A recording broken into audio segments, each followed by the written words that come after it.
Esdras, chapitre 1. La première année de Cyrus, roi de Perse, afin que s'accomplît la parole de l'Éternel prononcée par la bouche de Jérémie, l'Éternel réveilla l'esprit de Cyrus, roi de Perse, qui fit faire de vive voix et par écrit cette publication dans tout son royaume. Ainsi parle Cyrus, roi des Perses. L'Éternel, le Dieu des cieux, m'a donné tous les royaumes de la terre, et il m'a commandé de lui bâtir une maison à Jérusalem en Juda. Qui d'entre vous est de son peuple? Que son Dieu soit avec lui, et qu'il monte à Jérusalem en Juda et bâtisse la maison de l'Éternel, le Dieu d'Israël. C'est le Dieu qui est à Jérusalem. Dans tout lieu où séjournent des restes du peuple de l'Éternel, les gens du lieu leur donneront de l'argent, de l'or, des effets et du bétail, avec des offrandes volontaires pour la maison de Dieu qui est à Jérusalem.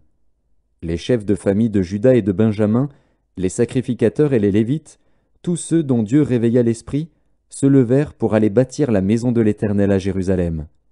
Tous leurs alentours leur donnèrent des objets d'argent, de l'or, des effets, du bétail et des choses précieuses, outre toutes les offrandes volontaires. Le roi Cyrus rendit les ustensiles de la maison de l'Éternel que Nebuchadnezzar avait emportés de Jérusalem et placés dans la maison de son Dieu. Cyrus, roi de Perse, les fit sortir par Mithrédate, le trésorier, qui les remit à Sheshbatsar, prince de Juda.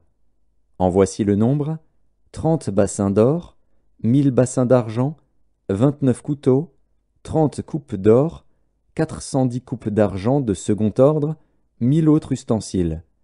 Tous les objets d'or et d'argent étaient au nombre de 5400.